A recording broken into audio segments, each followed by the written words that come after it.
Grove City Council meeting this evening on October the 20th, 2020.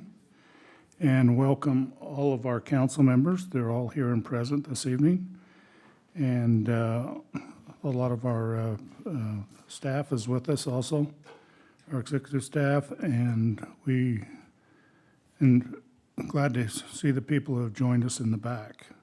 So thank you for some patrons and those that will be presenting to us this evening. We'd like to call this, first item would like to have a Pledge of Allegiance. Daniel Dennis will give that, after which we'll have opening remarks by Councilmember Lamone. Daniel? Please rise and repeat after me. I pledge allegiance to the flag of the United States of America and to the republic for which it stands, one nation, under God, indivisible, with liberty and justice for all. Our dear Heavenly Father, we thank Thee for the opportunity that we have to be here tonight as City Council members and staff and residents to be able to make decisions on behalf of our community at this time that is in the best interest to move us forward and progress here in Pleasant Grove. We thank Thee for our first responders and for our services here in the city, our emergency services that provide for us every day. We thank Thee for the opportunity that we have to vote, and thank Thee for all the many people in our community who help make our quality of life better here. Please bless that we can go throughout the night tonight and remember Thee and be able to make decisions that are best, that we can continue to be examples and leaders in the community that we can be proud that people look up to. We love Thee and we say these things in the name of Thy Son, Jesus Christ. Amen. Amen. Thank you, Daniel. Thank you, Sid.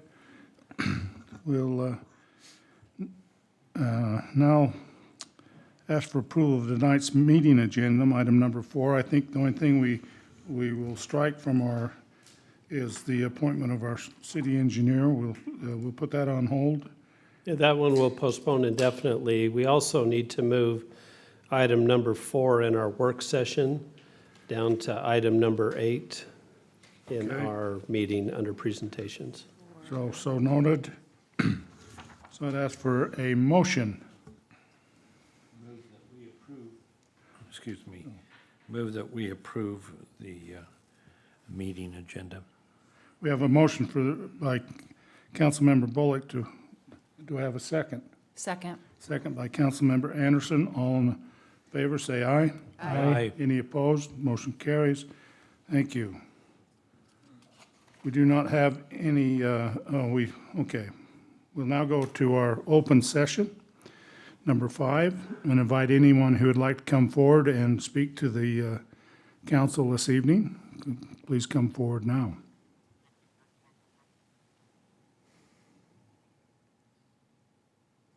We have no one rushing the podium, so we'll bring it back up here and close our open session and move on to our item 6, our consent items this evening.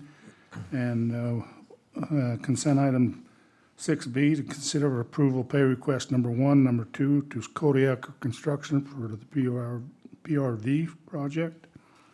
And C, to consider approval of change order number 2 and pay request number 3 to Geneva Rock Products for the 1300 West Road Improvement Projects. And D, to consider approval of pay request number 5 to C&L Water Solutions Incorporated for fiscal year 2018-19 sewer rehabilitation project. And E, to consider for approval of payment approval reports for October the 8th, 2020. I'd ask for a motion. Mayor, I make a motion to approve tonight's consent items as mentioned. We have a motion by Councilmember Jensen. Do I have a second? Second. Second by Councilmember Anderson. All in favor say aye. Aye. Any opposed? Motion carries. We do not have any board, commission, or committee appointments this evening or presentations, number 8. And we have no public hearing items. So we'll Mayor, now move to we want to do the presentation. the presentation for Our transportation study. Our transportation study that has been ongoing, just to give you a little background, I don't know how long it's been, at least a year, year and a half, maybe 2 years. There is a study looking at transit, really from where, if you're familiar with UVX in Provo-Orem, to connect into that and have that run whatever corridor. That's what the study was, is trying to figure out the best route for this to go, to get the most riders, to make sense of the stops with the current development and future development. Pleasant Grove had a seat at the table. The mayor was involved, and I would attend meetings. There was also a technical group that was involved, which included Daniel and Marty when they were able to attend. So after studying this a year or so, they now have a proposed route that they would like this transit to be, and a proposed mode of transit. And that's what they're going to present to you this evening. And what they're doing is they're looking for feedback. So this is not, there's nothing that's set in stone, but this is the recommended route of the many different cities that have been at the table. But they do want the council to give feedback, and this has also been put out on our social media because they are looking for public feedback as well. So there's a public feedback time here of another, I believe, 3 or 4 weeks for people to share how they feel about the proposed route. But with that, I'm going to have them introduce themselves as they come up, and they'll walk you through where we're at. So, Mary, were you the lucky one that? We're happy to have you here this evening. You need this? Okay. Shane will do that. Okay, Shane, just go ahead. You have an You can give it to HDMI? him. Yeah, if you just put it here. Okay, we'll just connect into this. One sec, we gotta make sure we plug it in. Good, okay, good. Give it a second, it should pop up here. There you go. And there's your pointer. Thank you. I'm waiting for you to leave so I can take my mask off. Yeah, so you take the mask off. Mayor, members of the council, I'm delighted to see you all. My name is Mary Delamar Schaefer. I'm the Regional General Manager for UTA, and I was just complaining to your fine city manager here. I live in American Fork, and it took me 25 minutes to get here. How does that happen? What happened to our cities? What? I was like, what? And You must thus, be on the other American- side of. and must thus be on I'm the- over by Central Corridor Costco. Transit Study. other And side. American Fork's doing a lot of work on their streets right now, but I passed the 850 bus on the way, and I was like, if only we had something faster I could hop on and get here quickly, which is what we're here to talk to you about tonight. So this project is an absolute delight to me because it was initiated by the cities. So the 7 cities between Provo and Lehigh got together and said, we need to have some transit that's fast, like UVX, that makes sense for our community. And that was the beginning. And for me, that's good transit. When transit starts from the community, which means you all are saying this is what our neighbors need, then we're starting in the right place. So I'm going to have Shane Marshall. He's with Horrocks Engineering, and you might remember that friendly face when he worked for UDOT. He's going to walk you through the basics of what we've been working on for the last year. And we also he's with Horrocks Engineering, and then we also have Claire Woodman from Parametrics. And then I'm available to answer any of your questions or concerns, either about this project or anything about UTA. So I'll hand it over to Shane. Thanks. Thanks, Mary. Mayor, City Council, it's great to be here tonight. Man, one of the best parts is to be able to take this mask off while I get to talk for a minute. It's really nice to see somebody smile for a change. So we'll just whip through kind of the high-level parts of this and get to what we want to really talk about, and that's where this transit system is going to go. So from a high-level view, we had a couple of 3 objectives. One of them, provide a high-capacity transit improvement through the central part of Utah County, which includes Lehigh, American Fork, Pleasant Grove, Linden, Vineyard, Orem, and Provo. So we're really trying to connect all of those with a high-capacity system outside of the front runner, something that you can use at a local level. We selected a preferred alternative, and that is BRT, which is Bus Rapid Transit. So it looks exactly like UVX. One of the best things about UVX is if you want to build another one, you can point right to it and say, this is what we're talking about now. Whereas several years ago, it was hard to explain what BRT meant, but now we understand what it means exactly. And like Scott and Mary said, this has been a very collaborative process with all of the partners along the communities. They have all had a seat at the table, and they have given us feedback throughout the entire study process. This is what it looked like. We started last August. We kicked it off. We established the context and the reason why we wanted to do something like this, or why the agencies wanted to do something, developed a range of alternatives, and then screened those down to a few select alternatives, and that's where we're at today with a preferred alternative that we want to show you. Any questions along the way, please stop. The best part of this is a collaborative process. So this is what the preferred alternative looks like. We're going to start on the north end. I'm going to walk you through all the way to the south. In Lehigh area, it's on a rail corridor. So there's an existing rail corridor throughout Lehigh and American Fork that is a UP line and a UTA line. From Lehigh to American Fork, it is on that line. So it's not on the road. It's just off the system in that corridor. When it gets to American Fork, it comes out of that corridor and goes on to State Street. We're not 100% sure just yet where it makes that transition from that rail corridor to State Street, but somewhere in American Fork. And American Fork City Council and their mayor are trying to figure out exactly what makes sense for their community. But it gets on State Street and it goes south from there.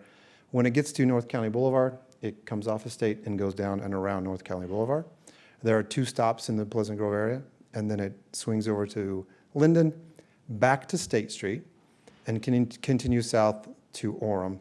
When it gets to 800 North in Orem, it takes a branch down to Vineyard. We wanted to make sure that we connected all the communities throughout this study area. And with the way Vineyard is growing, we wanted to make sure we connected that population to the system to improve ridership. So then from there, it goes south all the way down State Street into Provo, and it wakes its way around Provo, 3rd South, into the front runner stop there. So the preferred alternative will touch, there's a future connection on the north end in Lehigh to Front Runner. There's one at Vineyard. They're building a new stop there today, and this will connect it. And then again in the Provo area. Some of the key features is it met the goals of our study, a robust north-south high-capacity transit spine that is really for local movement. It connects several of the transit-oriented developments throughout the communities, and it provides a regional transportation or region transit system. And again, it connects all the communities. That was one of the goals of all the communities, is how do we connect each other together so that you can live and work in Vineyard and commute over to Pleasant Grove if you wanted to, without having to get in the car. Some of the specifics about Pleasant Grove, like I said, it goes off of State through North County Boulevard, and it has 2 stops in Pleasant Grove. One at the Grove, and then one at Center Street. And Shane, we're going to claim this one too.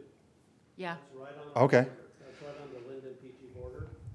So we're going to say PG has 3 stops. That's perfect, because when we go to Linden, we say Linden has 3 stops, so we can do that both ways, right? That's perfectly good. You can tell Linden they don't get any. Yeah. It just zips right through them? We'll just, Mayor Fugel said. And Scott said. So we stopped 3 times, really trying to pick up the development there, the density that you've planned out there, and increased ridership. We looked at a State Street corridor through here. We looked at going right through State Street in Pleasant Grove. The land use associated with State Street just doesn't really match, really. This, that the Pleasant Grove North County Boulevard does. There's just more density out there, and with Scott and his staff really directed us that way, where you could really start to grow around a system like this. Yeah, And if I can just talk about that for a second, as we were having these discussions, because we have, the office tower here and 3 future office towers here. So that stop services that stop also services doTERRA, just a little walk for people to get up into the doTERRA campus. And then this kind of covers a little bit of the north end of the St. John property development, but also opens up the future development here along North County Boulevard, and same with this Center Street. There's some potential development that can come off of that right now, this is just a field right now on this side. This has a little bit of development on this side. So, but our main focus, to have it go through State Street wasn't going to make sense, because we have thousands of jobs down in this area. So that's where we wanted to get the ridership. We wanted to get traffic off of, this is the PG Boulevard, North County Boulevard intersection right there. Yeah. We wanted to get traffic off of that the best we can, and this is a partial remedy to that. And then UTA will help us with our second mile. Like, will there be any more, will there be different routes going from the stations into town, into the residential part of town? Yeah, well, we have an 8:30 anymore or not? Is that what it's called, the 50 will 8:30? go away. 8:50. So 8:50? what happened with UVX, and it's what I think will happen on this as well, once we get that established and we start working on the actual routing, then we start thinking about how do we make everything else connect? Because Okay. right now, you only have one bus that goes, and it won't go to downtown anymore. So we're always attracted to ridership and connectivity, and we're going to have to find some other solutions. So there's other things we can do, you know. There's some active transportation things, like scooters, I think could be a real interesting thing to see if that works. Provo's ventured out on that. There's also, we've been looking at microtransit, which is something sort of like, I forgot to even have my mask on. Can you hear me? Yes. It's something sort of like Uber, but it's run by public transit, and that potentially could be something here, but we'd have to study it. So we've got a lot of work to do, but the exciting thing is a project like that forces our hand to start looking at how we're going to do all those connections and make things work. Okay, So, thank you. Really, this is the backbone, right? You can bring a lot of riders to, and you just need those spines to help you Right. bring them to the spot, so. Any other questions about where we're at in Pleasant Grove? What does it look like on those corridors? Yes? I think you touched base. It's just 850 does service quite a bit. Well, I won't say quite a bit. I imagine you guys have numbers, that ridership that, you know, when it comes down through downtown here and then down center and that, so. Connecting downtown Pleasant Grove to this will be important Be as we key, move forward, right, yeah. right? So what does it look like today? North County Boulevard is a pretty wide corridor, very large median. We basically just utilize the footprint that's out there. We put exclusive buses in the middle, and I should have stated earlier that this bus line is in the middle, proposed to be in the middle of State Street throughout the most of the corridor, and it's in exclusive lanes. So they run there by themselves. They're not interrupted by cars, so it's a pretty good commute, very quick. And when we get down to North County Boulevard, we don't need a lot of room. The sidewalks don't really move because it's just so wide today that we can fit these buses in while maintaining the existing lanes out there. So no disruption to traffic. So we've gone out to the public a few times and asked them, what do they think? We've received about 250 comments to date. And what we heard was a lot of support for this spine, this backbone for the communities. They ask a lot about East-West Transit. How do you get to Front Runner? They want to make sure there's that connection to Front Runner. So we provided that at 8th South or 8th North in Provo or Orem. And then general concerns about if you put buses in the middle, how do vehicles get around? They don't want to see lanes being removed for the sake of buses. So we accommodate both of those. So we think we've addressed most of those comments, and we feel like this is going to be a true asset to 7 communities along Utah County. I think that's it for me. Oh, yep, this is Mary's part. I love to talk about transit. So your question about, whoever asked about the 850 downtown. So when the 830 became UVX, we had a lot of concern that people were going to be really unhappy because we removed a lot of bus stops. And so we're just waiting for people to call and be angry. And I think we got less than 5 calls, which was really interesting. And here's what we learned. What we learned is if the bus comes often, that people will walk further to their stop. So if you can be confident that you only have, as soon as you get there, there's going to be a bus within 5 or 6 minutes, less than 10 minutes, they didn't mind the walk. So that's something that we're going to be looking at, and we're not nearly done with the work on this project. We're going to go into the environmental study. That's going to take us a year or two to do, where we start to get into the details and we start looking at things like where's the stop going to be, where is the ridership, looking at we got some really interesting software at UTA that can tell you where people are going, so we can see where's the ridership and make sure we're getting stops in the right place and make sure that our system is fine-tuned. So do you have any questions or comments or? Anything, council? I'd like a cute little trolley that goes from the Valley Grove Tower 2 to the stop here by the park. So cute trolleys are not off the table. I just want you to know That's what I'm that. saying, I'm throwing it down there, Mary. Layton has some cute trolleys. I They bought know. buses that look like trolleys, and they're in a partnership with the city to help fund those, and they're free, and they shuttle people back and forth. So I think we'll see more of that in our future, not less, Okay. right? So, We'll work on that. Isn't that fun? What, Wouldn't that be fun? what is the time frame? Do we know that yet? we'll know better when we get into the environmental study, and it really is going to hinge on how we fund it. Yeah. I have a personal goal, is I want this to be built before I retire, and I'm pretty old. So, it really depends on how difficult the environmental is, and that's all, we start getting into the details and engineering and so on and so forth. We hope that it's smoother than UVX, because that was hard for everybody in Utah County to understand how that could work.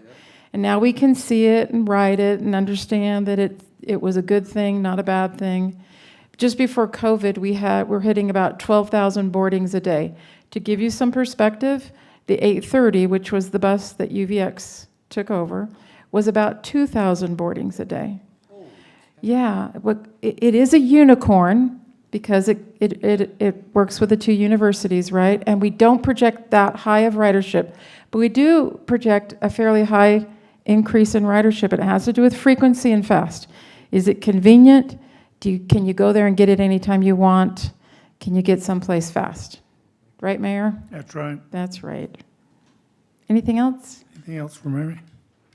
Thank you, Mary. Lovely to be with you. Thank you. If you have any questions later on, let me know. Okay. Good night. Thank you. Just so you know, our first meeting started here, and we met and we talked about it, and then we went over and caught the bus, and we rode down to UVX and caught it, and who's been on that? Who's traveled on that? You got to do it, because it was Okay. it was really If cool. only and BYU it's was quick. allowing fans. They are now. They are on Saturday, but only 6,000. 6,000, right? Yeah. We'd love, if the council's interested, and the ridership, we could go at a time when there's not many people on the bus right now, so we can deal with the COVID issues. But anytime you'd like to do that, we'd be happy to do the same thing that the mayor said, catch the 850, go down to University Place and get on UVX, and then we'll bring you back home. Thank you. When you're- We'll probably when take you you're up on that. When you're worn out from COVID and you need something fun, I'll take you on a fun We're ride. there already. I know, we're all worn out, right? Well, Thank you. Okay, you're welcome, Okay, thank you. Thank you.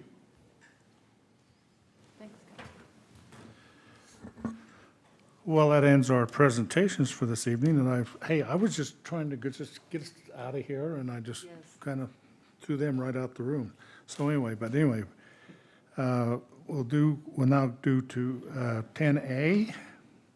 Consider for awarding J. Lynn Roberts and Sons the Veterans Memorial Park Expansion Pickleball Courts Project bid for a base bid and additive alternates in the amount of $1,261,309, and authorize the mayor to sign the notice of award and authorize the mayor to sign the notice to proceed with agreement upon receipt and approval of final contract documents. Director Beaumont.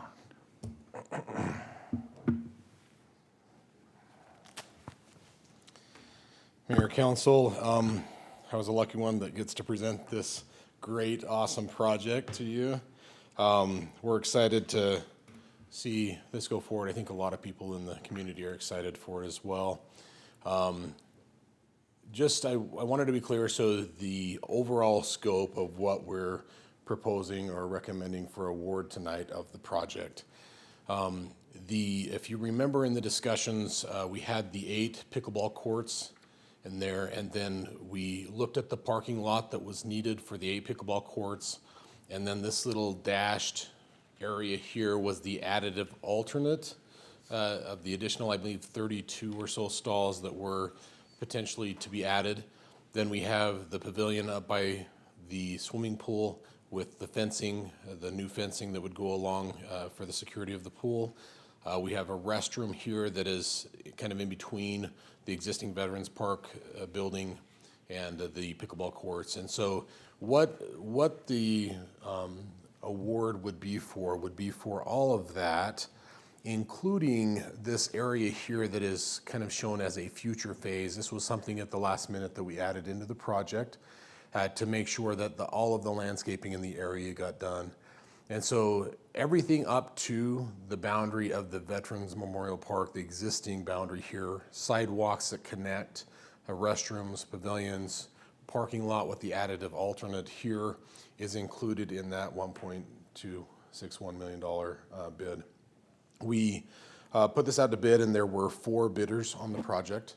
Jalen Roberts was the low bidder. Jalen Roberts did many years ago. I worked with them up on the Manila Tank Park. When we did that project, I remember working with them. Great contractor, and they were the low bidder and we're recommending to award them the full bid plus the additive alternate with this project. So Marty, I have a question. Are we going to do 45-degree angle parking, or is that still going to be parallel parking? It's still going to be parallel parking. I think as we looked Weren't at going to add that, any additional parking there then? no. There'll be new sidewalk and new curb and gutter along there just because of the current condition of that. But as we looked at the overall, we added 20 or so stalls with doing that, but it was a substantial cost to do that. And with the number of stalls that we could potentially pick up here, there was a question whether or not it was worth the cost of putting in the diagonal parking in addition to, we've already got about, if I remember correctly, there was like 28 or so parallel parking stalls here without the diagonal. It added another 20 or so if we did diagonal, but at the same time, it came at quite a cost because we had to cut back in, extend the pavement, and do all of that work. And so we decided not to go with that option. Are there any detention basins? Is that green space have to be a detention basin? Sure. So yes, there are detention basins built into this. This area here in front of the courts here, and in between the future potential courts, if that's ever decided to be done, those are all detention facilities for the current site. This other that you're seeing down here to the south, this area here, would be when this is added, and it'll all tie back into a storm drain line that comes down 5th South here. So So yes, is that a there are- depressed, is that a depressed detention? Yes, so these are, as you can see the contours there, Todd, that's kind of referencing the down nature of that. So it is built into the ground, looks like 3 or 4 feet there. So on much that like, area. much like across the street? Yes, exactly, for that area, to be able to get the detention needs that we have there. This area over here, as you can see, is not planned for detention. It is planned for just open space to the north. Flat? So this area in between, this triangular piece is detention. This is flat and landscaped. For example, if grass. someone wanted to just kick a ball around there. Kick a ball is open, I think, so. So along this, right, there's a fence right here. All that's gonna be taken down. This will be tied in with Veterans Park, right? Absolutely, yep. Okay, but this path, this path is new? That will not be in, that was not included in the scope of the project. The scope ends with the connection to the Veterans Memorial, the existing pavilion. So that concrete there and all of it back over to the pickleball courts. This was a proposed future project where we bring a sidewalk around and tie it in up here. It was not included in the bid of the project. Okay. Where will the new sidewalk end? Heading north? At the So pavilion. it'll end right here in this gray, this darker gray. This is future, and this is proposed with this project. But the sidewalk that's on Locust? The new sidewalk on Locust will end at the boundary. The worst portion of the sidewalk is in front of all those old homes. It's actually not too bad north of here through the existing park. So that ties in. All of that sidewalk will go away. It'll be increased to a 6-foot sidewalk instead of a 4 that was there previously, just because it's a park. And it's on our collector street, but that'll be a 6-foot beautiful. sidewalk. It'll be nice. And that's lighted courts and parking lot, is that correct? That is correct. That's right. Let's talk about noise mitigation for a minute for the pickleball. Okay. One of the things that was required with our conditional use permit for the site for pickleball courts was that we put up some noise barriers. I believe the Planning Commission required a double fabric type of a barrier, something that mitigates the noise. Right now, the plan is to come halfway, so noise that's created here in these front courts, these fencing, it's 10-foot tall fencing. Those will have the noise fabric on them, the sound fabric, and so that's something that will be done on those fences around the pickleball courts. The stuff on the back, we do not plan on putting the noise fabric just because it goes back towards the swimming pool, PG High, Rec Center. Okay, so one thing that might help is along that wall of the rec center, if we planted some trees along that, so that when the noise does hit that, it doesn't bounce back to the Bezants. And that's possible. I think the Bezants live over here, but nonetheless, just any resident, it's quite the distance, Diana, that as we looked Okay. at that. Because it's kind of a weird angle, right? We put these over here because if this ever extends, then, Right. then we're only taking out parking, we're not moving facilities. And so that was the intent. If sound is going this way and hitting the buildings, it's got quite a ways Okay, to really go. So there wasn't, maybe that's something that we need to consider if we get into it and we can't figure out where all the noise is going, those types of things. But we didn't feel like it was something we want to put in the project right now. no, I like that they're placed over there as well. Marty, one question is, can you just talk a little bit about why the pavilion is right here and a little bit about easy access from the pool? I should have given this into Dion. So what I understand from Dion is that we have people that rent the pool during the summer months. Yes. And right now, if you've ever been there in rental time, they are typically sitting outside this gate here in this area waiting to be let into the pool. They use the existing pavilion.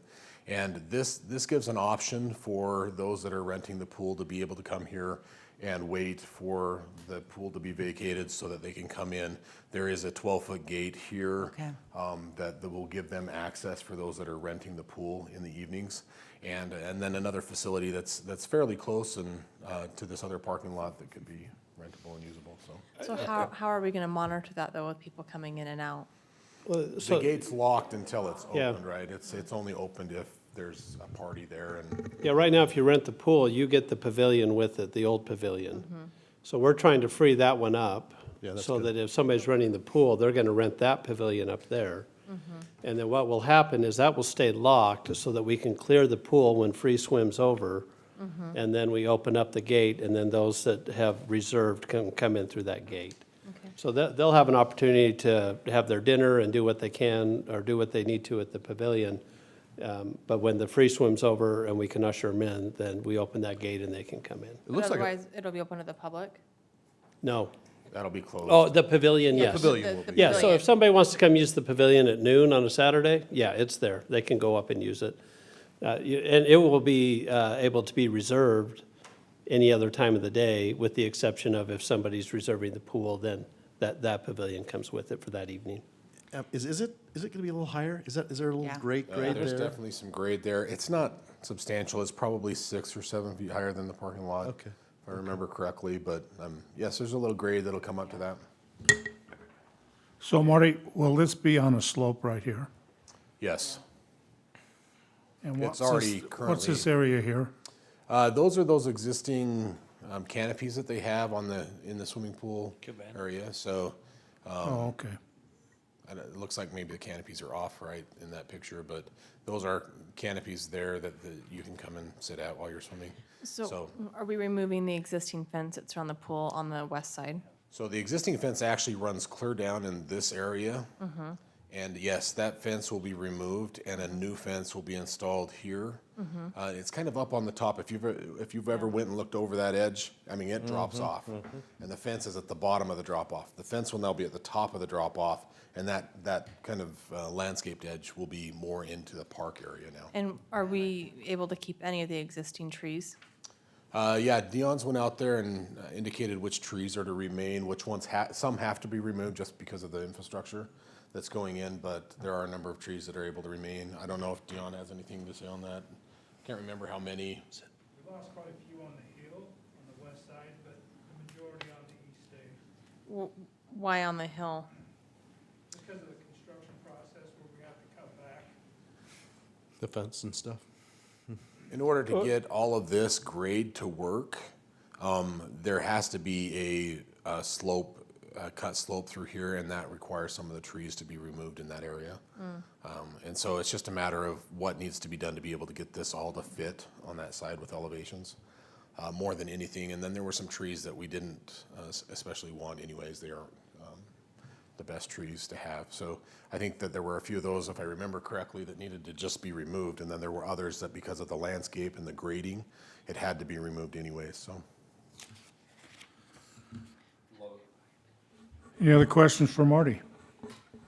If not, I would entertain a motion on 10A. Mayor, I'll make a motion to award J. Lynn Roberts and Son, the Veterans Memorial Park Expansion Pickleball Court project bid.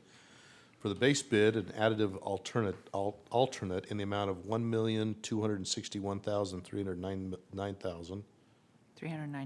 $309. Let's start that. Let's do it again. $1,261,309, and authorize the mayor to sign a notice of award and authorize the mayor to sign a notice to proceed and the agreement upon receipt and approval of final contract documents. I have a motion by Councilmember Williams. Do I have a second? Second. Second by Councilmember Jensen. All in favor, say aye. Aye. Any opposed? Motion carries.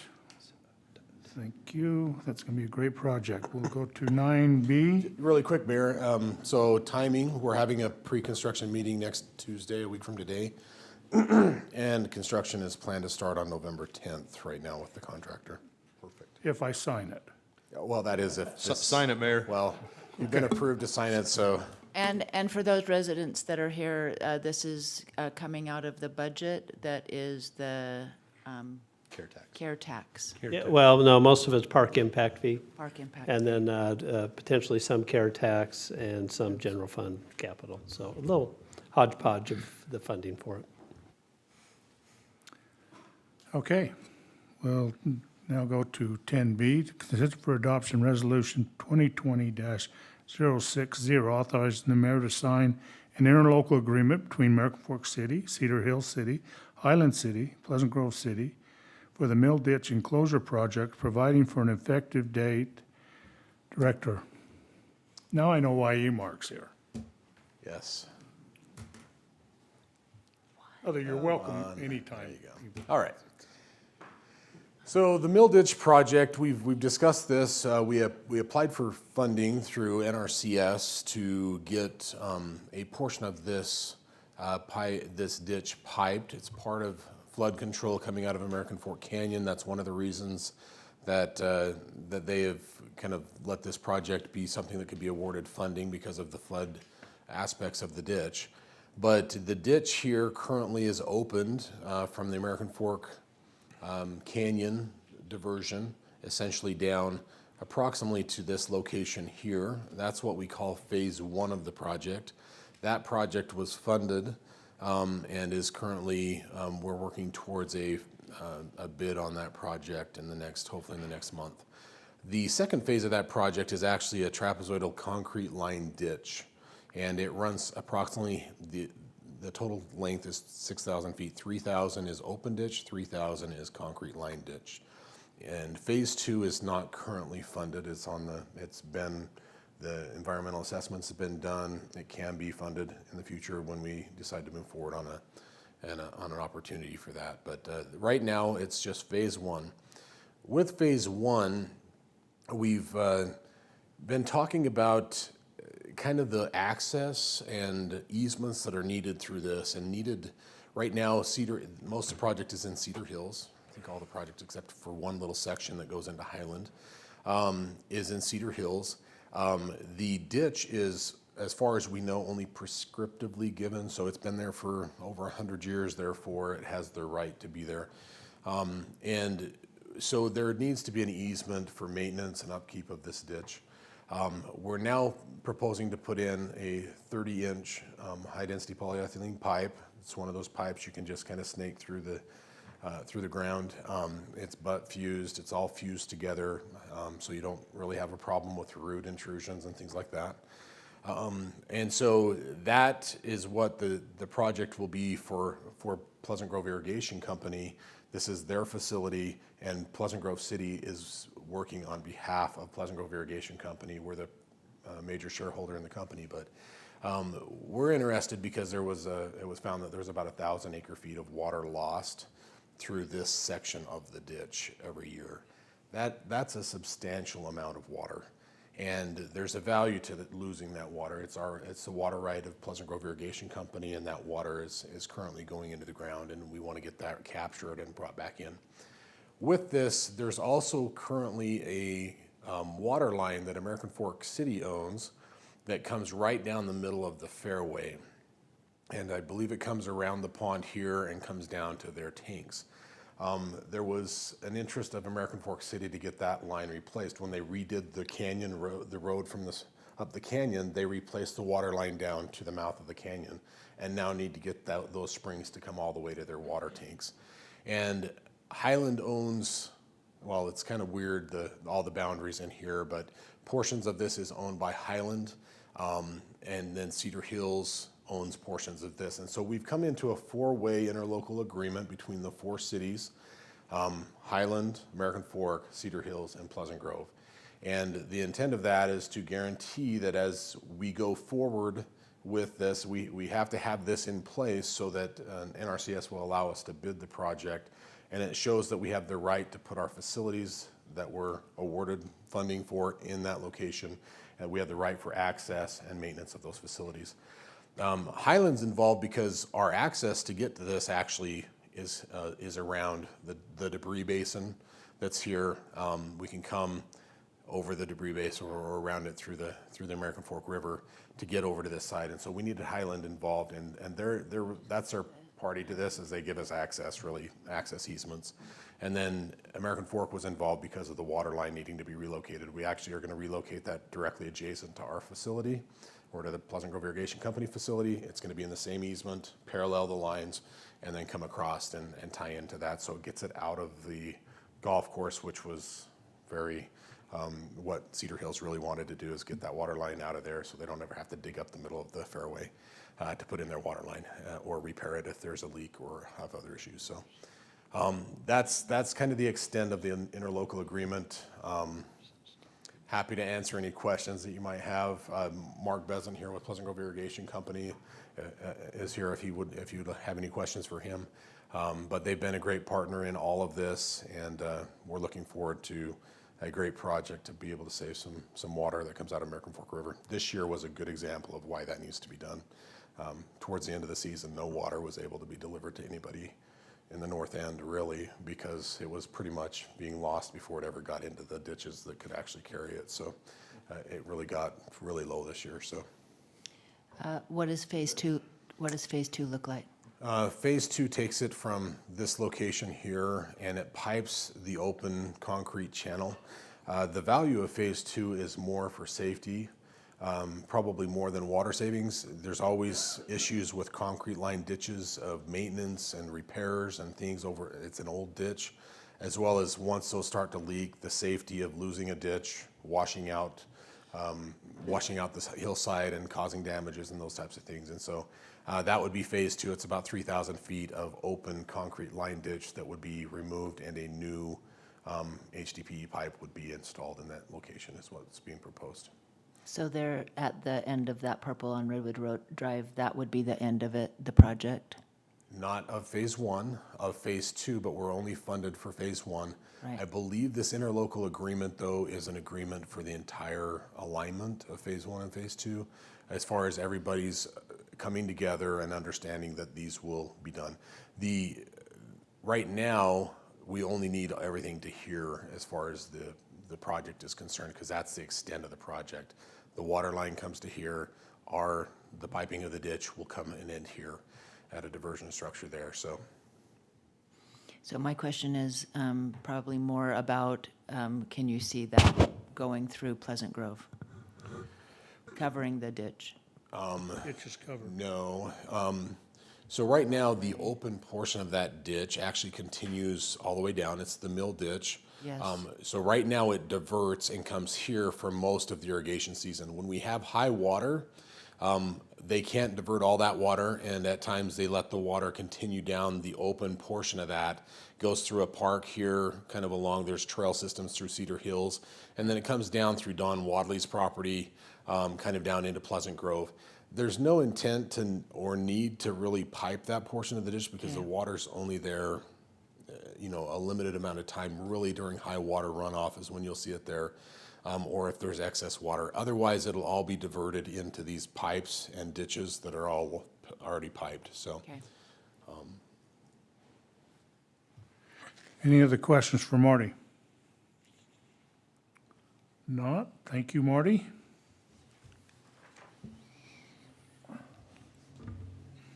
So I'd ask for a motion for Resolution 2020-060. Mayor, I'll make a motion that we adopt Resolution 2020-060 as previously noted by you. Okay. I have a motion. Do I have a second? Second. Second by Councilmember Bullock, and the motion by Councilmember Anderson. This will be a roll call vote, so we'll start out with Councilmember Anderson. Yes. Councilmember Bullock. Yes. Councilmember Jensen. Yes. Councilmember Lamone. Yes. Councilmember Williams. Yes. Thank you.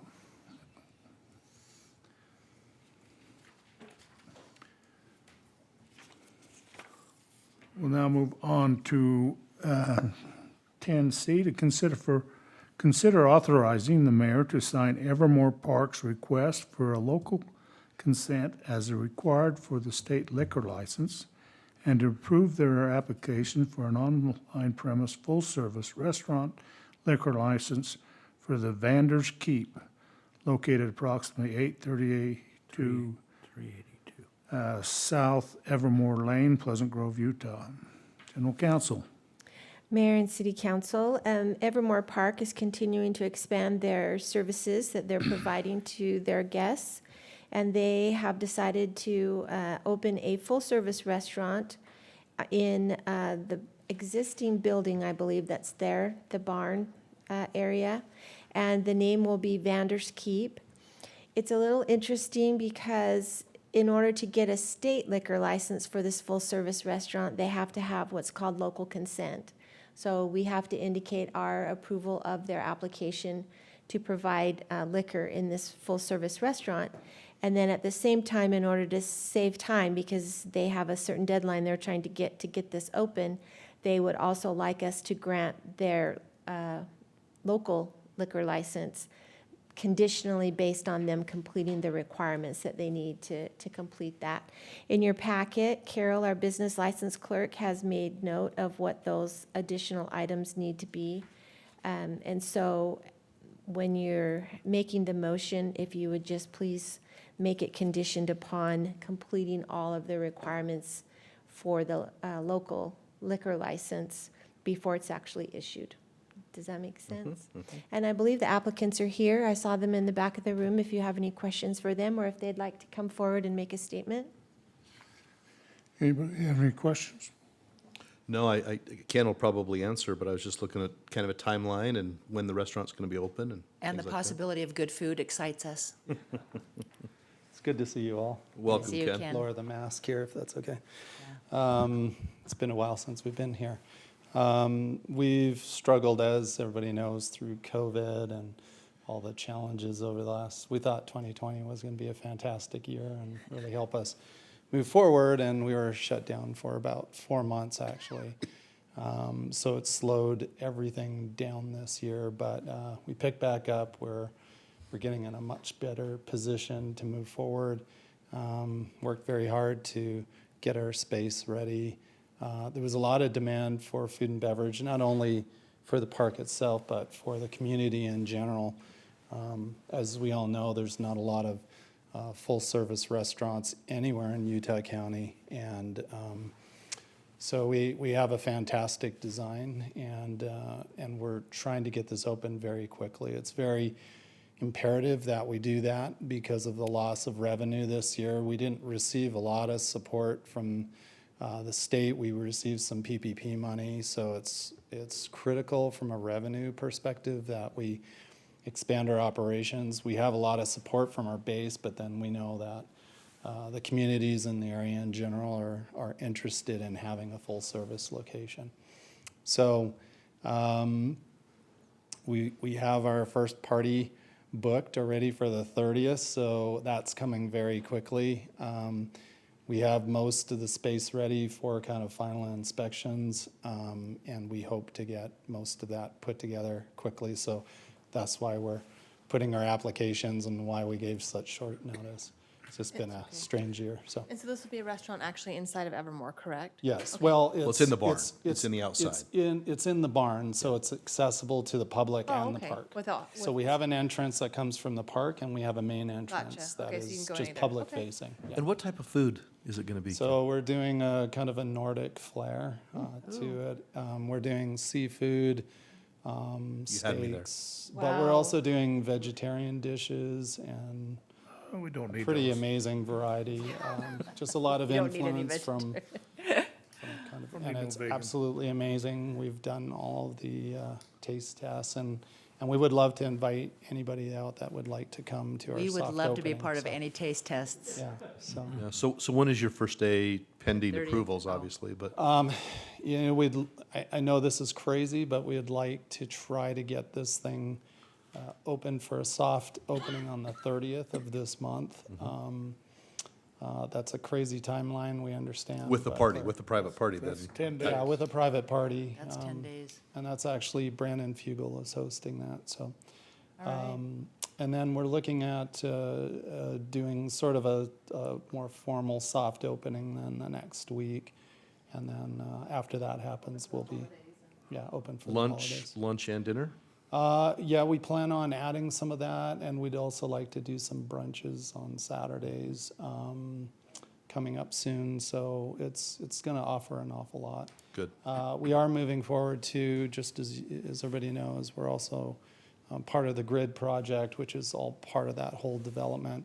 The GRID has a pretty strong commitment for the rest of our funding. So in addition to the track and the lobby and the kind of games area, we're going to move forward on opening up a restaurant there. So we'll be talking to you shortly about that. Also expanding the loft area, which we have about 12,000 square feet up there. Wow. And other experiences, VR and other types of experiences in that location too. So Very good. Well, we're excited to have you grow, and thank you. I'd love to make a motion, Mayor. Okay, any other questions for Ken? No. Okay. Okay, thank you. I would like to invite up our chef and also our manager over the operation, just. He so- looks like a looks Nordic Nordic. chef. I was actually going Looks to like a ask you who your Viking. chef was, so that's good to be able to meet him. So Chef Michael was involved with all of the With strap tank. strap tank Oh, I love projects. strap Oh, Well done. nice and work. fantastic operations, and so, and has now. We heading just up got our giddy. project, but Just wanted to introduce him.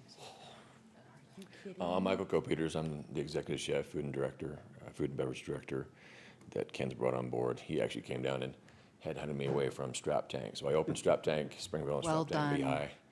Lehigh. Wonderful food. So big Yes. projects there. This one's even bigger, so. Same type of menu? Different menu? No, so Strap Tank was more like your Burgers, your comfort tacos. food, right? Yep. Burgers, tacos. That's, Rick Salisbury's kind of into Yeah, that. right. Kind of fits that motif. But I got 25 years in the food industry, and my background is traditional French. So we're going more of the European traditional with a nod, with a little twist to it. So it'll have a lot more of a European feel to it. That's awesome. Very good. So excited. I'm excited.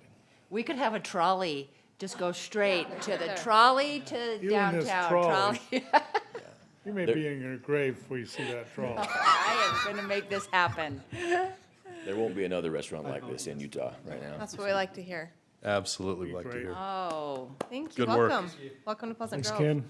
Thank you. Thanks, Mayor, Ken. I'll make a motion to authorize the mayor to sign Evermore Park's request for Good. local, We have a motion by Councilmember Williams. Do I have a second? A second, Well, but with before I- the yeah, with the proposed conditions. conditions. Oh, with the conditions. yeah, we got to make Okay. the conditions subject to them completing the, requirements. I'll The second state it now. requirements.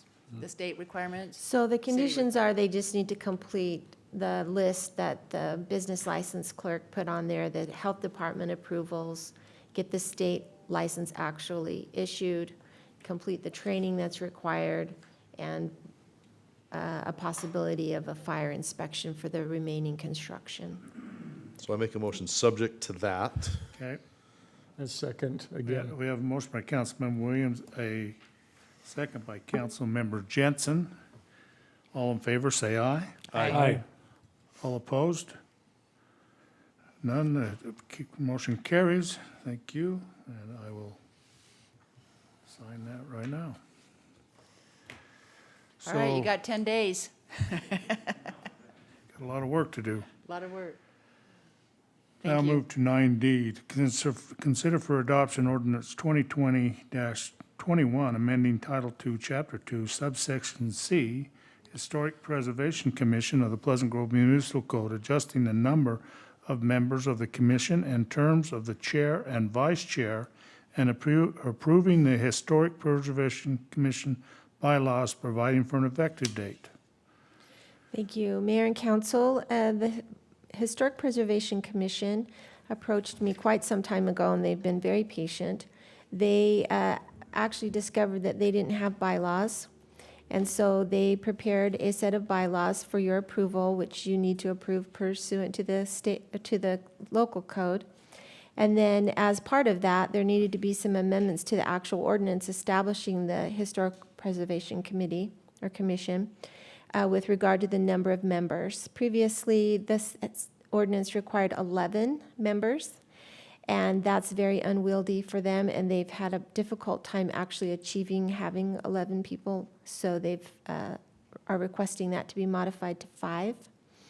And then instead of the requirement for having at least 5 of the 11 demonstrated interest, competence, or knowledge in the historic preservation, we've just made it the appointed members. So there's an ex officio member from the city council that's on that commission, but anybody who's appointed will pretty much meet the first requirement of demonstrated interest, right? Because they wouldn't be asking if they weren't interested. And then also, they have a request to change the term of office for the chair. It has been a 1-year rotation, and they've found that to be cumbersome for a variety of reasons, and so they would like to make the term of the chair and the vice chair, no, just the chair, 2 years. Those are the only significant changes in that section, and there is a representative here from the commission if you'd like to have her speak or ask her any questions. But the bylaws are also included in your packet if you have any questions about Laurel, why those. don't you come on up?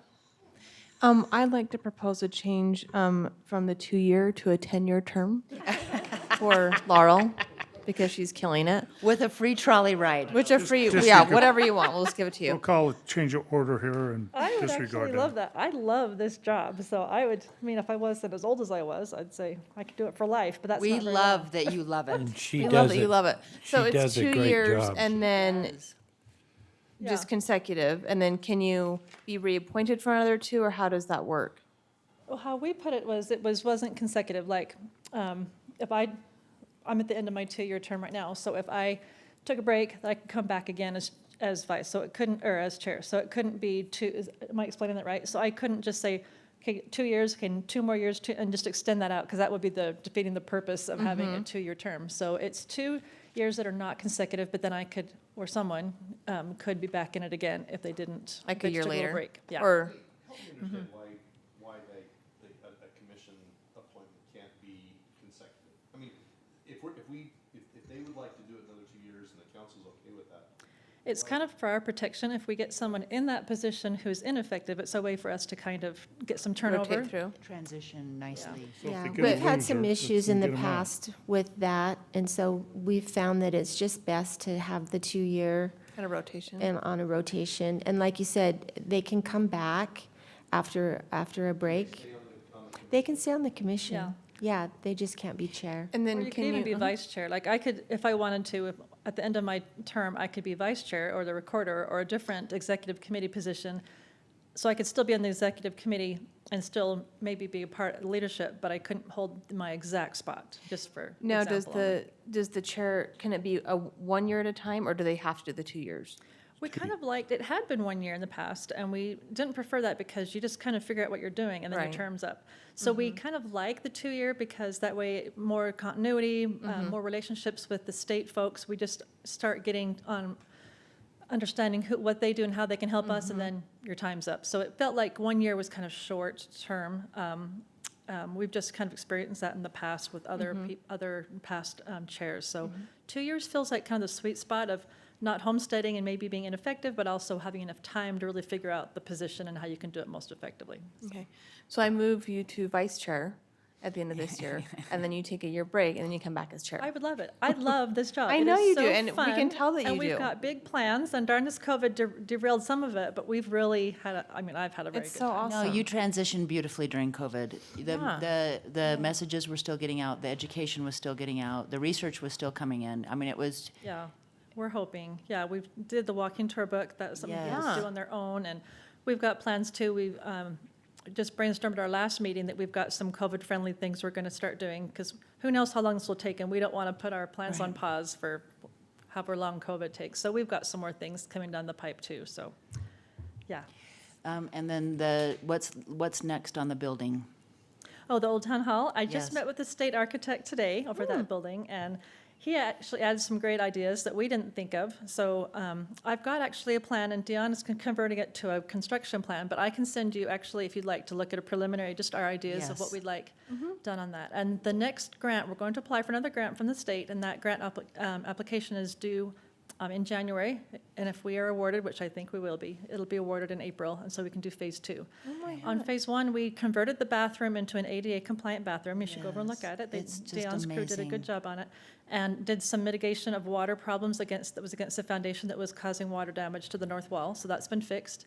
And phase 2, I think that buttons up all the structural problems, and so now phase 2 will be the interior, getting it restored back to 1888. And we, as part of our social media campaign, asked questions of the people out in Pleasant Grove, what are your memories of the building? And we got such a good response on that. So it's very obvious that it's a very well-loved building. Everyone loves it from, from the library phase, from the 60s on Dot forward. Smith. So it's a well-loved building, and we need to get people back into that building again. So that's our goal, is to get it usable as a community center again. So, but I will send that document to all of you so you can kind of see what the vision is with that, and with help from our state architect, who's been a great resource too, so. And are you fully staffed right now on the commission? Do you need help? We have 10 people, so I feel like we're fully That's staffed. great.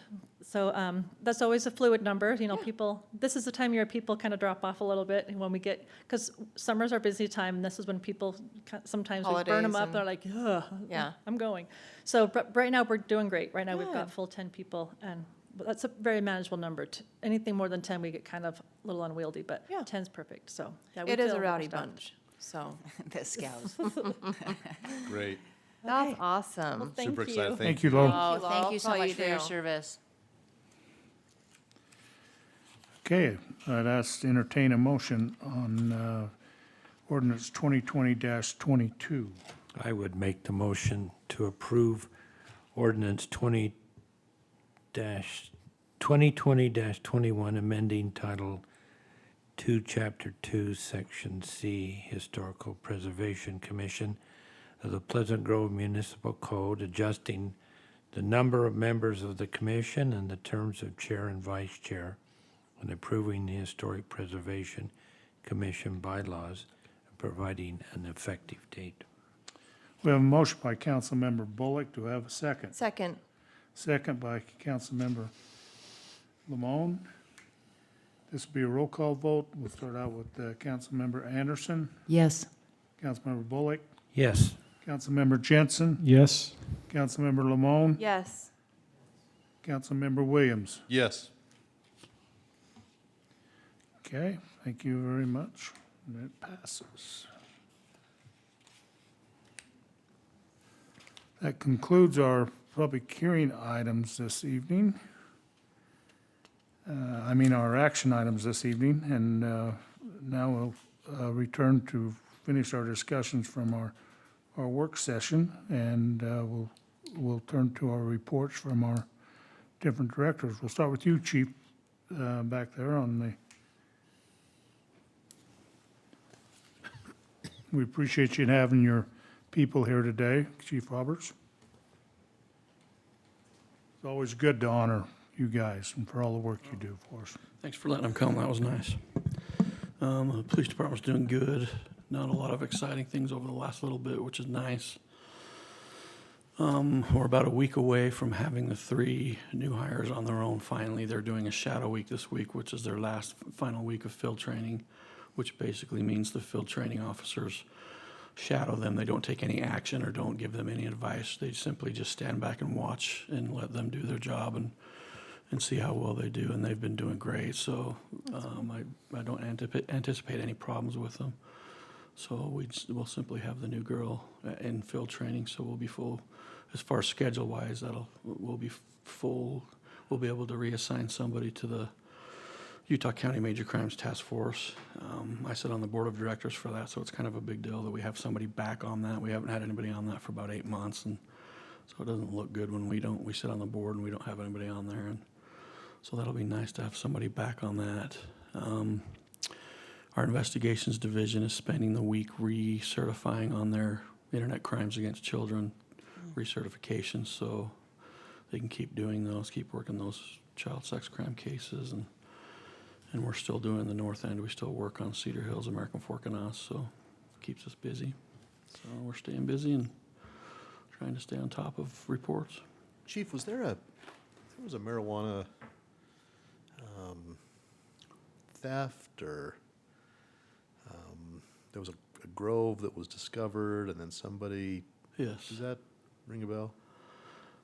Yeah, there was a house in the middle of Pleasant Grove. The guy had over 400 plants. Right. He had Yeah. Inside the house. No, outside of the house. Outside. Outside of the house. Was that the We farm? awarded him Yard of the Month, like in July. Stop. Kind of a strange story. Yeah. He had a license from the Department of Licensing to grow for for CBD, CBD oil. right. So the plants were less than 2%. With the psychotropic drug of marijuana. So, but his license was for a different county. It wasn't for Utah County. So he had moved out of the Brought county his where he was plants. licensed and moved into Pleasant Grove, or moved into basically Utah County, and brought his plants with him. So we had Doppel there with us when we did a search warrant on the house, and Doppel decided to let it be, and they were going to work on a licensing issue with him, and not so much deal with we took the plants and had them evaluated, and they were less than 2% THC, so they weren't marijuana plants per se, but more CBD oil plants, so that he was making CBD oil and selling them. So we didn't take the plants or destroy them, which is a good thing, because that was a lot of money for him, and it would have probably been bad for us. But it's now a Doppel ordeal. They're dealing with his licensing issue for moving out. But yeah, he did have over 400 plants in his yard, and in plain view. And I mean, one of our officers just noticed it driving by. It was no neighbors called or. Yeah, somebody had. Anyway, there's quite incredible. There's kind of a backstory that I'm not going to. Soil's better here than where it was growing before. So we don't live in a little sleepy town. Yeah, no, we don't. Appreciate all you do. Yeah. Oh, thank you. Yeah. Okay, thanks, Chief. Thank you. Good work. Our fire chief, you want to come forward and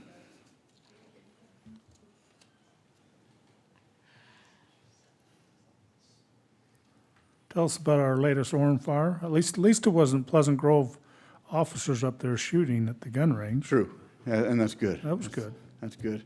Do Yeah, you it guys, seems- do you guys shoot there? No, I don't know if they- Does the Chief Roberts, does your officers shoot at the Orem gun range? Thistle? Okay. Drew says we don't shoot. Yeah, we don't, yeah. We try not to, so we try You're to the stay good with guys.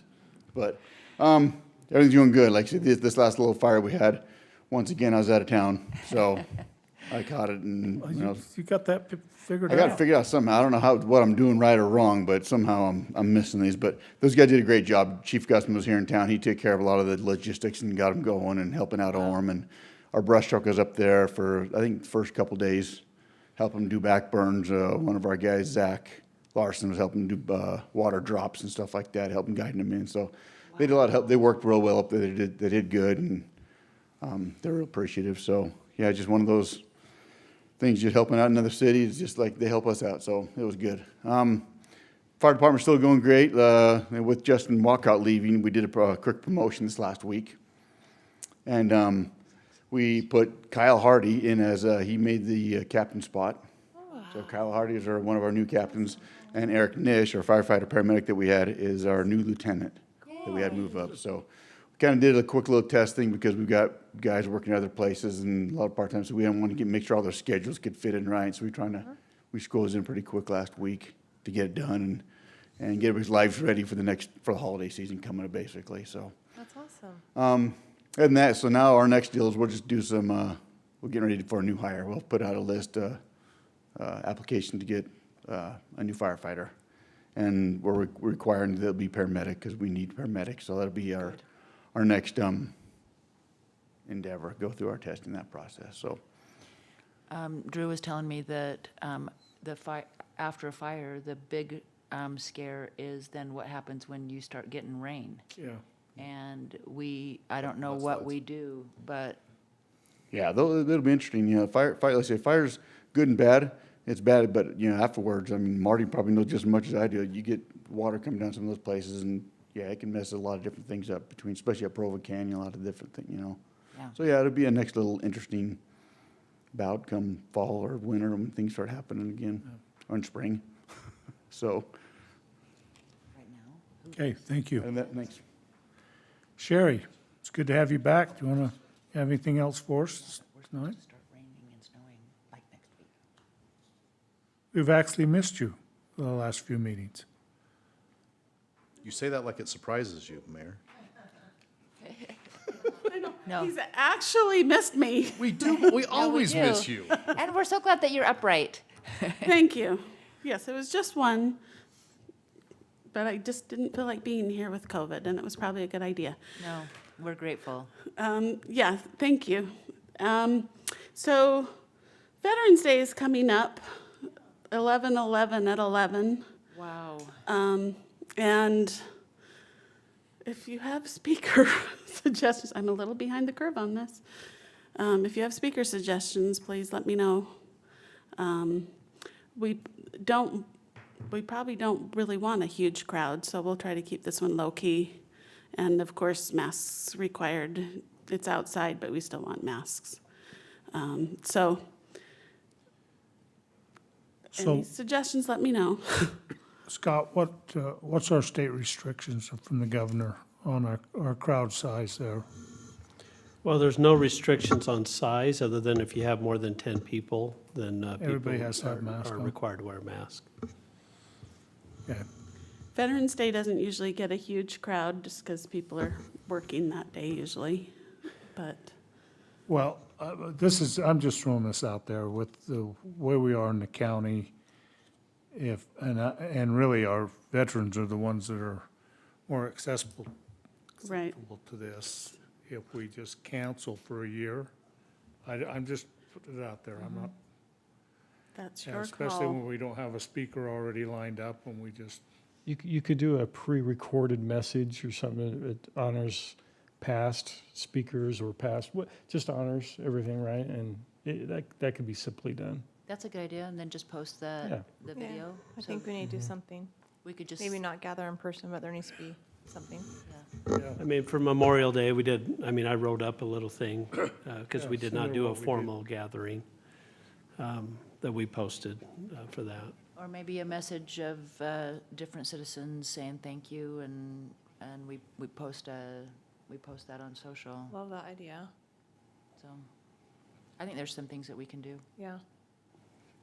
I like that idea because Okay. I don't think it's, What do you think, Mayor? I mean, do you want to take 5 minutes and we can film you with a little message that we can send out? Would you be yeah, comfortable doing could that? do that. Yeah. I like Dan's, if we did the mayor and then some different community members saying thank you to our veterans. Yeah. Yeah. Maybe a little, we A could little even- montage? A little A montage. little montage. Uh-huh. Yeah. Yeah. Sounds good. We could put Sounds some nice. music in the Okay. background. That work? Yeah. Yes, it works for me. Okay. Hey, we're in interesting times, okay? Yes, we are. We'll adapt. And I'm not, So Sid, I'm sure we've for got some reason, I'm footage. not quite as concerned about myself anymore, but, but thank you.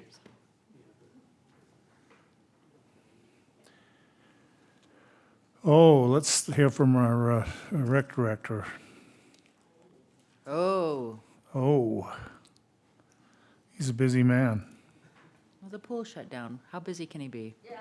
No, but he's gonna have to be moving inside Yeah, pretty soon. everything's That's got the to come problem. inside now, unfortunately. So, but we still do have an outside event that we have the drive-through trunk or treat that we're doing in the recreation parking lot, and Eric and Sid have been good to work with the businesses. It sounds like we're getting quite a few businesses on board to come and participate in that. So I appreciate you reaching out to them, and also the fire department, the library, and everyone's just kind of coming together so we can at least do something.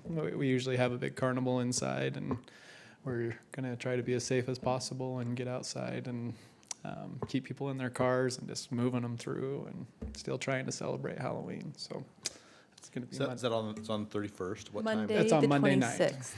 Oh, Yeah. Monday for family night, the Yeah. 26th, from 5, starting at 5 o'clock. okay. Yes. So I guess there's no cannon. No.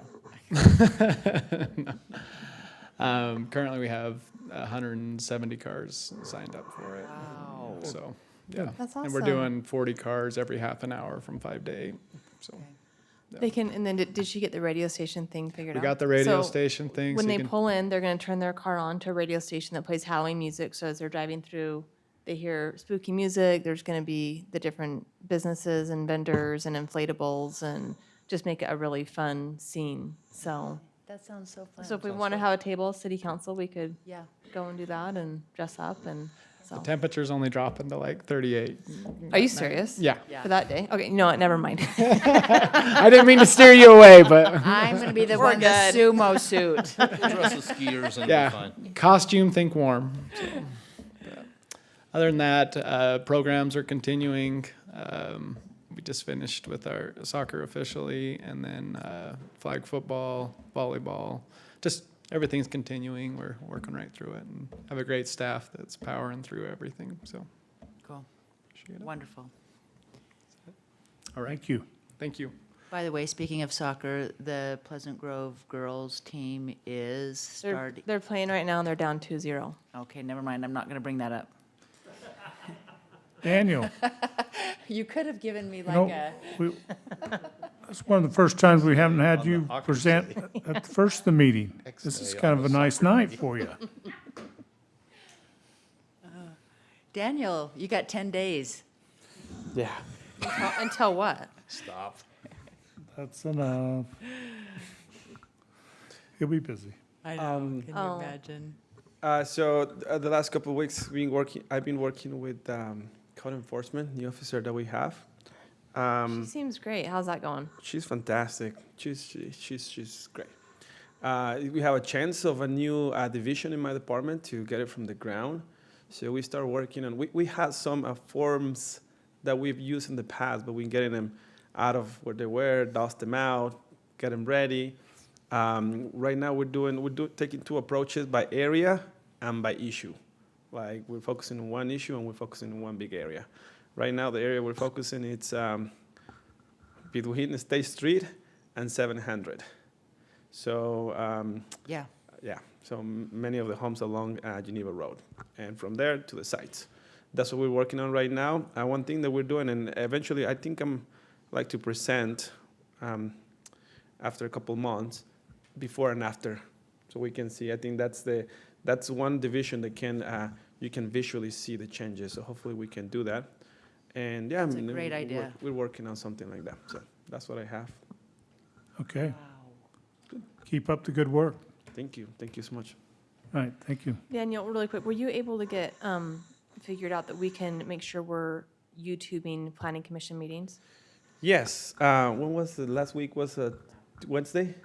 So yeah, on Wednesday. So I have 2 people on the staff trained on it, but then last Wednesday we got together, all of us, and I brought 2 more. Okay. So now we have more people, and Okay. we troubleshoot it, and that was the problem. That sometimes yeah, it was more technical problems than before, but now we learned how to troubleshoot the system, so yeah. Okay, so I'll be audio, and then can we also get the audio link put on the city website similar to city council? Yeah. Okay. Yeah. Because right now it's just the minutes and the agenda, and then if people miss planning commission, then they can go to the state site, but it's a little bit harder to find. So if we can just Correct. get like an audio link, and we can work with Nathan Gerber on that for the We will, website? we Okay. will, All for right, sure. We'll perfect, do thank you. both of those things. Okay, Yeah. thank you. I'm surprised if you had a big demand for that, Sid. Oh, we're Yeah. popular, Mayor. We're popular. Well, just because there's some issues that come before neighbors and things like that, and they want to be able to tune in, and so we haven't had some of those links available. Specifically, there is one with the Granny Bee's cookies. We we were used to broadcast it. It was easy for us, and then you can go and find a lot of our meetings right there. But then we start having problems, and we just stop them when we have some technical problems. But like I said, we learn how to troubleshoot the system. So, and it's not just one of us, the one who knows the system. Now it's like 3 or 4 in my department, so we can. Because I think where there's a lot of public hearings for planning commission, almost more than city council, it's, we just want to make sure that those are available to the public if they can't make it out to the meeting. I think the mayor had the opportunity to come to one of our meetings. Remember when we had the hotel, the fractionalized hotel type of situation? Yeah.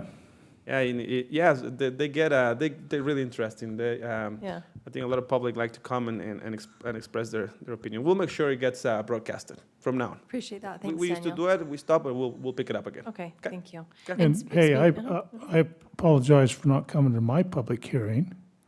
We miss you, but we got it done. I know, but I was trying to give birth to some kidney stones, so anyway, I think I would have been better off doing that, so anyway. It was that evening. I think it was the thought of the meeting caused them to let loose there on me, okay? More information you needed to know. Okay. Was there some marijuana? You were saying something? Speaking, maybe this is a question for Kyler and Scott, but speaking of the technical difficulties, have we been able to finalize anything with the sound and sound system and everything?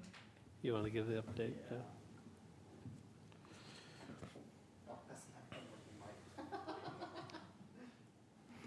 So we have, I just sent an email actually about a couple hours ago about it. They're working with our IT just to figure out if the system's IT related here with the city or if it's our recorder. And so that's what the problem is most of the system's working, it's just the recorder that's streaming onto YouTube. So it's mostly working. If you watched our work session today, you might have laughed at my camera skills, but it's mostly working. And we have a couple new workarounds that help us to restart the system rather than going in and unplugging it. Because I thought the last time we were they're recoding, we're going to go with a new company. Yeah, No, the idea was if we have a broken component in here, that they were going to replace it. Yeah, we looked at doing a new company. Because I I thought think- someone had coded it like a certain way and it wasn't syncing up, and so we were going to go with a completely new company. That was the last update. Not totally.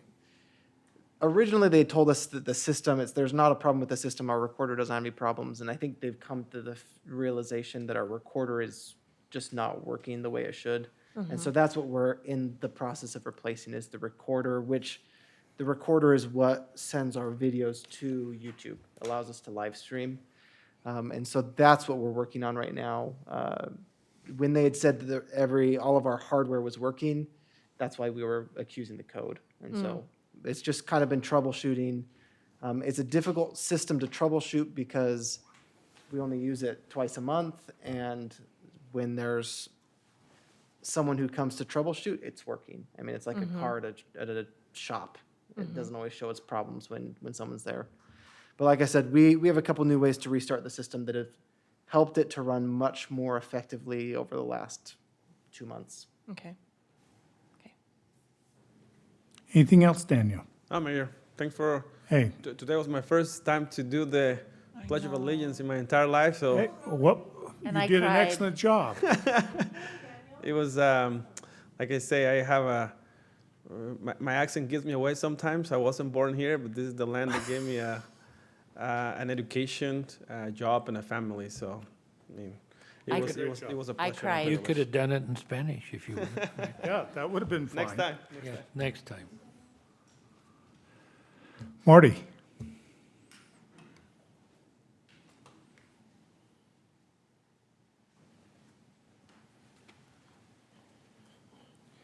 We're coming on the end of the construction season. There's a lot of temperatures changing, as you'll notice outside. Our temperatures for paving start to get questionable after the next week.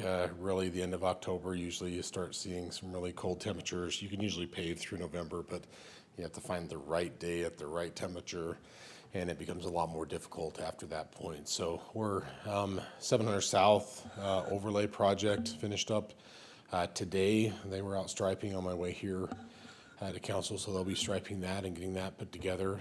We were able to get all the way to State Street. You'll notice when you Yes. go down there the next time. I saw that. On 700 South between Main and State. Yep.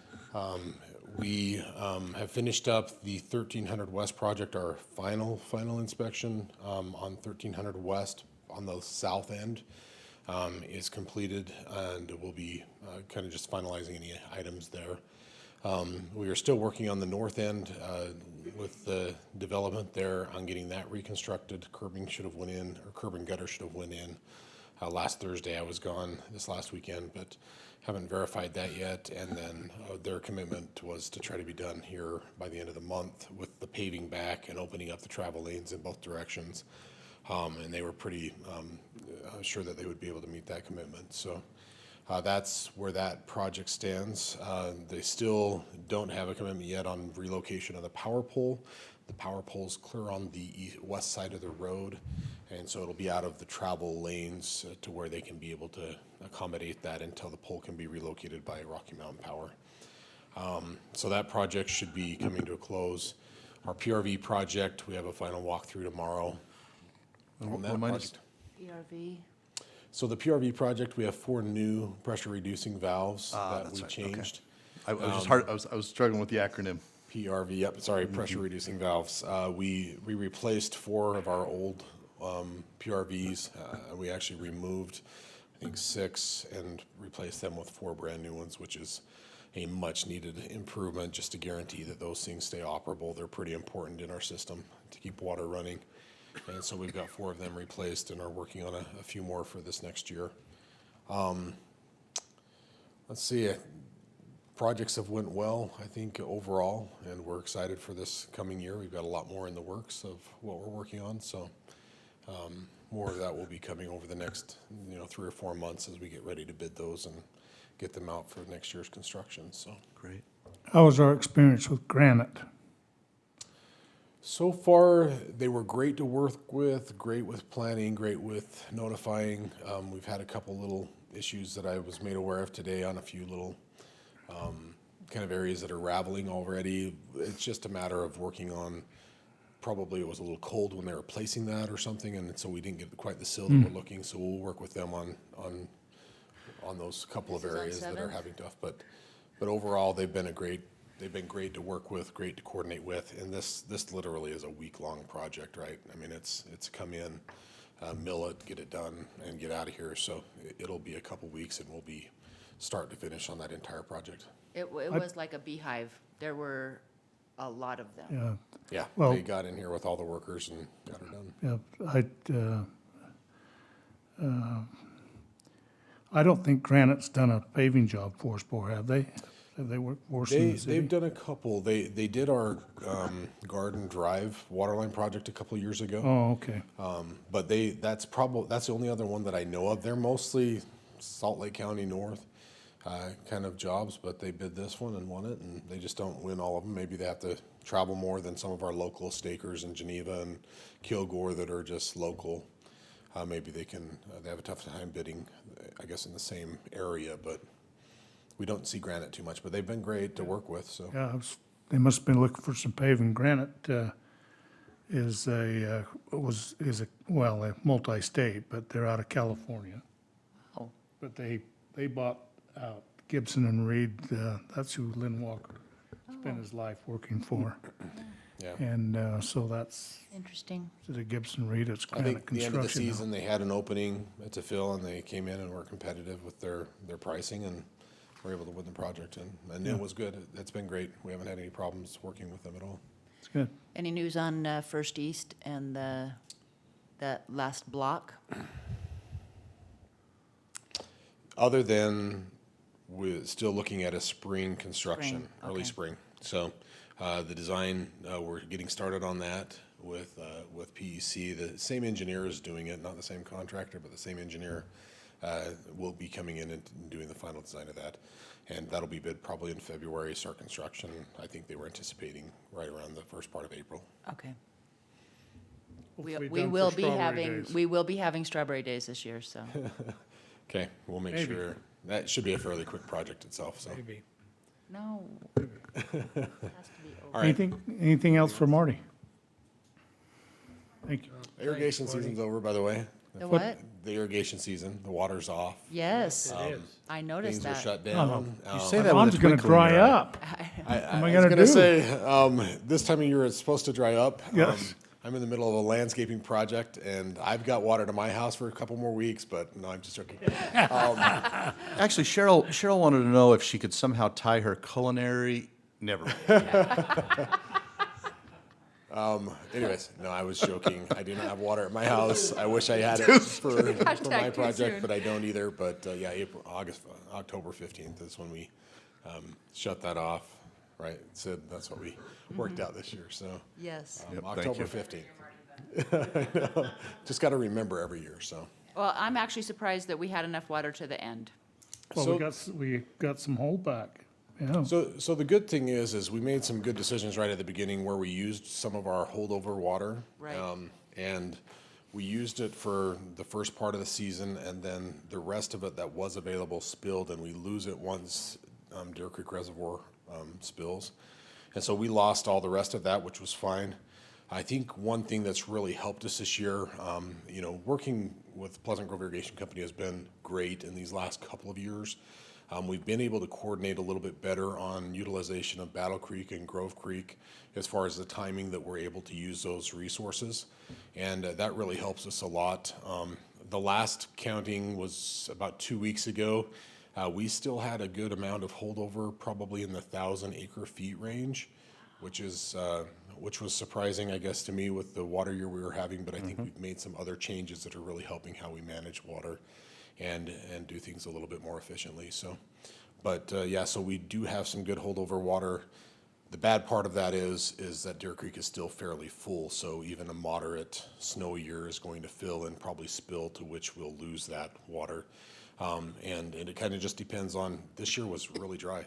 And if we have another dry year, it's just hard to get water flowing out of Grove Creek, Battle Creek, all those have dropped off. American Fork River, the last few weeks has really dropped off to nothing. And so it really affects the overall water situation. Even though Deer Creek is full, that's not our only source, and so it affects everywhere else. So, but we had, I think the management of it and how it went this year went well. So all of the filters are in, operable. Next season is going to be, we're excited to get all this working and making it all work, so. Great work. Yeah, the striping looks good on 613. Yeah, we finally got the old stuff removed, the new stuff is placed, so Todd, you'll probably appreciate that there at 13th and 11th, that looks much, much better, and Really and we good. won't have the old stuff showing back through after another month or two here, so it's gone, so. Are you geared up for cleanups tomorrow? Yes, yep, Wednesday? we'll be Thursday, talking about that Friday? in our staff meeting in the morning, but Thursday is our cleanup, start of fall cleanup, Thursday, Friday, and Saturday.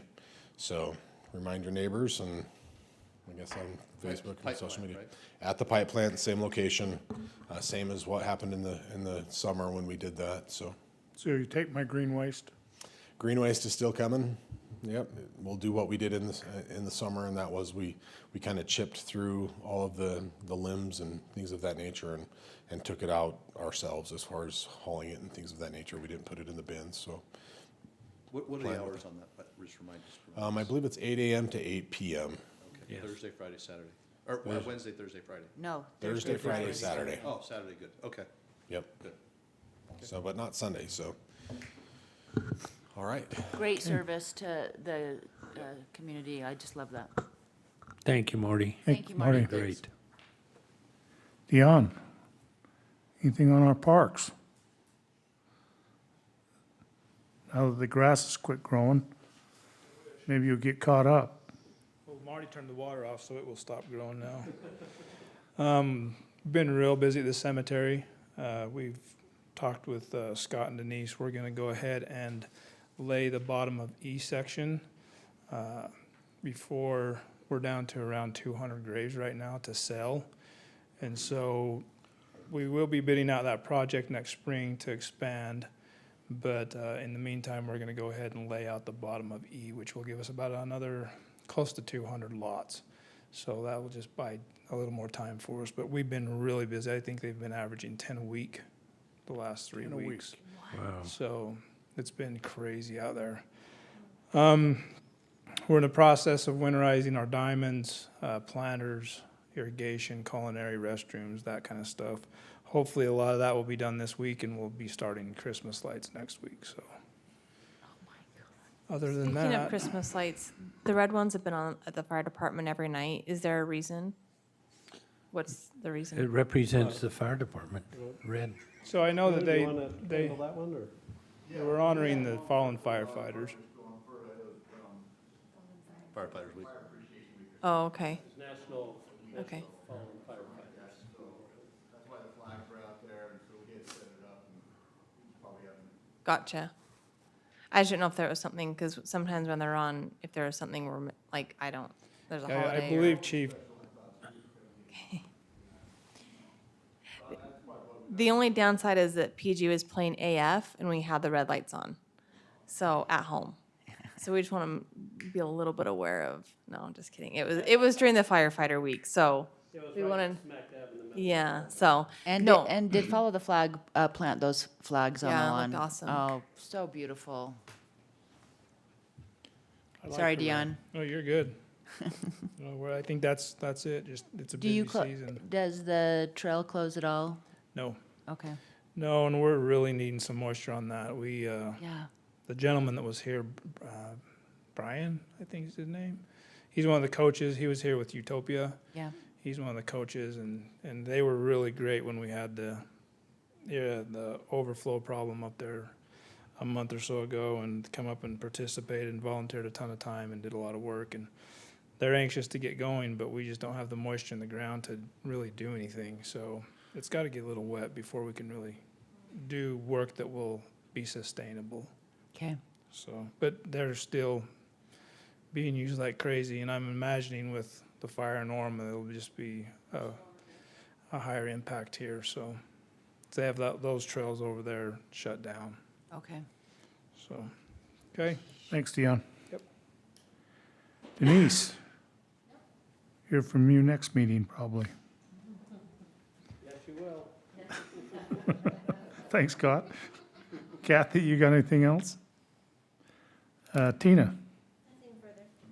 Kyler? I did send a link to the employee photo directory, so that's up and running. If you have questions, let me know. But we're trying to keep that up to date, so you can look at what the employees, who they are, and get their names and everything like that. No, you need to know how helpful that is. Oh, yes. It's very much appreciated, something that I look at often and make sure that I have faces to names of our city employees. So thanks for your work on that, Kyler. You can thank the employees who are not terribly happy about having their photos taken. It's all right. So It's all right. We want to know who they are, so that's great. Well, heck, Thank the you. librarians submitted their own, right? They just brought in their own. I noticed there was a few police officers that we still need to put on there, but yeah, there's a couple police officers, but even if you look, I've tried to do the new employees. So we had a new police officer, I think that's on there. So that, yep. we're trying to keep it up to date. yeah. Thank you. I look at it. Well, we'll give the floor to our city administrator for an update on our next meeting and anything else you need to Yeah, bring up. so for our next meeting, we do have beautification committee and, what else did I tell you, Kathy? Arts Commission are going to come and give reports to you in our work session. We will also be discussing some potential capital projects. And Denise and I haven't talked, but we might even have a budget amendment to help allocate those funds, being that we're going to start working on the pickleball project. We have the funds all set aside, but we do need to take the formal act to get that put into the budget. So we'll have a few things for you on the 10th. Now, our intention right now is to meet on the 10th and again on December 1st. So 2 more meetings for the rest of the year. We are in constant contact with planning and zoning and engineering.